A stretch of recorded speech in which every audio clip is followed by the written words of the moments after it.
Message for you, Leo, today. Message for you, Leo, today. Tingnan natin, guys. Ang message para sa inyo. Mensahe para sa inyo. Today. Okay.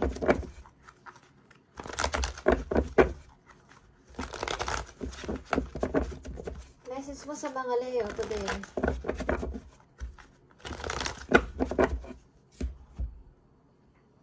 Message mo sa mga Leo today. I need one message sa mga Leo. Five of Abundance, guys. Paring kayo ay ilan sa inyo is humihingi ng tulong sa inyo mga kakilala. Lalo na sa pera. Okay, nangihiram kayo. Ilan sa inyo is nangihiram sa inyong mga kakilala? Huwag kayong mahiya manghiram sapagkat umiikot ang mundo. Okay, guys, umiikot ang wheel. Ang ibig sabihin is, hindi kayo ang palaging nasa baba. Kayo ay tataas din. Okay. Alam niyo yung top of the world. Okay, guys. Leo, tingnan natin. Paring ilan sa inyo is nahihirapan sa money at nakakagawa kayo ng mga kahit hindi nyo gustong gawin is nakakapanghiram kayo sa inyong mga kakilala o kaibigan. Okay. Hindi yun nakakahiyang gawin, guys, sapagkat hindi natin hawak ang ating kung ano mangyayari sa atin. Hindi kayo palaging nasa ibaba. Okay, tingnan natin, Leo, ang inyong message galing sa inyong angel. Okay, nakita nyo to? Be open to success. Okay. Look at all the wonderful things you can do when you listen to your divine guidance, Leo. Okay? You balance so many different priorities and have come out a winner. Okay? There will be a lot of recognition and praise headed your way. But don't be shy. Allow others to shower you with the gratitude you deserve. Okay? Kasasabi ko pa lang. Hindi kayo palaging nasa ibaba. Maaring may mag-o-open na opportunity para sa inyo, Leo. Okay? And this is a number 7. Changes. Pag-iba ng direksyon. And unexpected na mga pangyayari. Changes, guys, is mangyayari sa inyo. Okay? Something number 7 is your lucky number. At kapag natupad nyo na yan, huwag kayong maging, ipagpatuloy nyo pa rin ang pagiging humble sa ibang tao. Okay? Huwag nang kalimutan na kayo ay dating nawalan o nagkaroon din ng panghiram sa kapwa, nagkaroon din ng paghingi ng tulong sa kapwa. Okay, huwag niyong kalimutan na kayo ay dating walang-wala din kapag nangyari na sa inyo ang maging isang matagumpay na tao. Okay, guys? Allow others to shower you with the gratitude you deserve. Okay? One of these days, guys, hindi kayo ang palaging nasa baba. So, kayong magpanik kung kayo ay nahihirapan sa ngayon at nakakahingi ng favor sa iba. Okay, Leo, nakita nyo to? 7 of Wands. Magbibictory ka. And number 7 again. Okay? Nakikita nyo yan, guys, kung paano kayo nandyan sa taas. At yung mga nasa ibaba nyo dito is kayo ay pinupukpok. O parang, bakit ka nandyan, Leo? Bakit nandyan ka? Nagulat sila, guys. Okay? Sapagkat bigla ka na lang umangat sa buhay. Okay? Bigla ka na lang naging nandyan na hindi nila inaakala na kayo ay magsasucess, magbabago, magkakaroon ng pagbabago. Okay?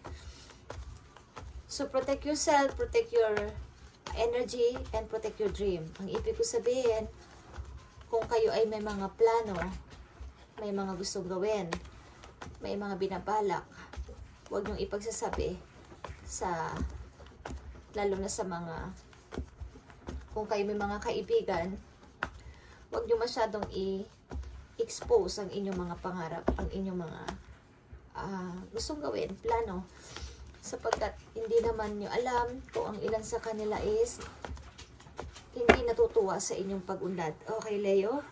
So, proteksyonan nyo ang inyong dream. Okay? May mga option na paparating sa inyo, guys. May mga option, offer. At malilito-lito kayo kung anong pipiliin niyo dyan. Okay? May mga false na offer, guys. So, choose wisely. May mga mabulaklak na salita. May pangako. Okay? Maging tao man yan o inyong about sa career. Tignan natin, guys. Message po you dito sa open to success. Be open to success para sa mga Leo. Message for you today. Be open to success sa mga Leo. Be open to success. Okay?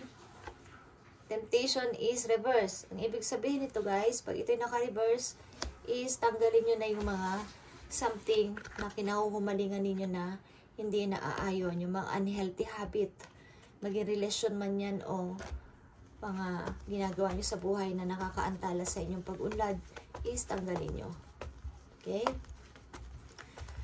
Yung pag-overthinking din. Okay? Tingnan natin, guys. Next to the devil. Be open to success. Leo. Be open to success. Message for Leo. Be open to success. Sabi mo sa akin, ipakita mo sa kanila ang gusto mong mangyari o gusto mong sabihin sa mga Leo. Be open to success. Yeah. Amen. Okay? Queen of Pentacles is here.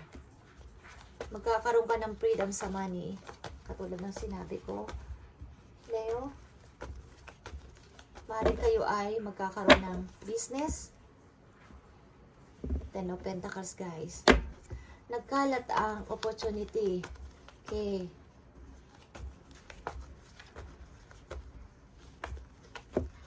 Tingnan pa natin ang isa pang napakagandang message for you today, Leo. And maaaring may connection kayo sa Earth sign, Capricorn, Virgo, Taurus, Leo. So, maging aware kayo sa mga makikilala niyong person, Capricorn, Virgo, Taurus. Magkakaroon kayo ng connection sa Earth sign or Aquarius. Tingnan natin, maaaring may connection sa pagkakakitaan, sa business, or sa may involved sa money. Okay. Tingnan natin, guys. Isa pang message for Leo today. Spirit Angels. Seven of Pentacles, guys. Okay, so about money. Makakapag-ipon na kayo ng money at magkakaroon kayo ng freedom sa money. Leo, nakikita nyo to? Titingnan nyo na lang. Titingnan nyo na lang ang inyong meron ka ditong 7, meron ka ditong 15, 6, okay? Victory to, guys. Victory, success. Okay. And maaaring meron kayong ini-start o gusto mo simulan na business, kahit maliit lang, is uunlad kayo dito, guys. Yeah. Magkakaroon kayo ng freedom sa money, guys. At mag-enjoy kayo. So, kapag nangyari yan, katulad ng sinabi ko, allow others. Okay? Kailangan yung huwag makalimot, maging humble. Yung inyong pagiging humble is huwag yung kalimutan kapag kayo umangat pa sa buhay. Okay? Tingnan natin. Message for Leo today. Yeah, guys. The Chariot, number 7 again. Changes, changes, and the Chariot din is here. Maaaring magiging tulay dito ang isang taong sasamahan ninyo at sandaling lilingunin nyo ang nakaraan. Yeah. Paalam. Goodbye yesterday. Goodbye yesterday. Hello tomorrow. Okay? Leo? Yeah. Wisdom. Hierophant. Usapin ito ng maaaring kayo ikakasal. Yeah. Maaaring marami nag-aagawan sa puso mo, Leo. Marami nag-aagawan sa puso ng mga Leo.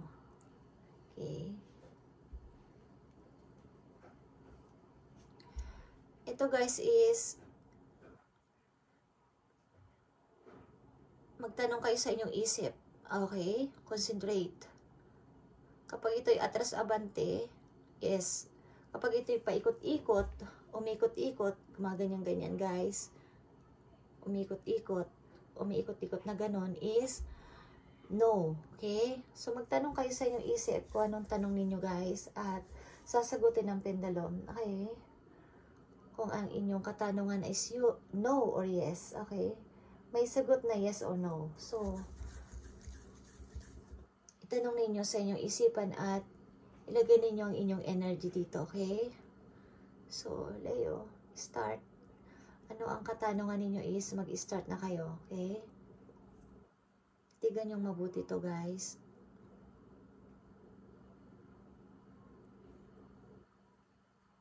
Katanungan ng mga Leo, ano ang iyong kasagutan? Okay? Ang sagot sa inyo Leo is yes. Bagamat para kayong hindi masyadong sure, sa inyong tanong is, ang sagot sa inyo is yes. Okay. Isa pang tanong Leo, itanong ninyo ito sa inyong isip. Okay, tanong nyo to sa inyong isip at kailangan is galing sa inyong puso. Okay? Tanong ninyo ito. Yung sasagutin lang ng yes or no, ang inyong itatanong. An specific question lang, Leo. Okay? Okay. Katanungan ng mga Leo na gusto mong sagutin ng yes or no, anong yung kasagutan sa mga Leo? Anong gusto mong kasagutan sa mga Leo? Sa kanilang katanungan ngayon, sa kanilang isip, ano ang gusto mong sagot sa mga Leo? Okay? Yeah, yes. Yes, guys. Okay. So, inyong dalawang katanungan is sinagot ng pendulum ng yes. Okay. Yes. Okay, Leo. This is your reading today. And maybe tomorrow. And kayo ay sasama sa isang person at sandali niyong lilingunin ang nakaraan. Okay, maaaring ito ay ipagbubunyi ng inyong mga kaibigan, kamag-anak, at ikakasaya nila to. Ito ay may kinalaman sa inyong marriage. Okay, di ko alam kung kayo ikakasal guys, but kailangan nyo dito magdesisyon ng practical. Okay, dahil ito ay inyong pagbago ng buhay. Okay guys, thank you and God bless.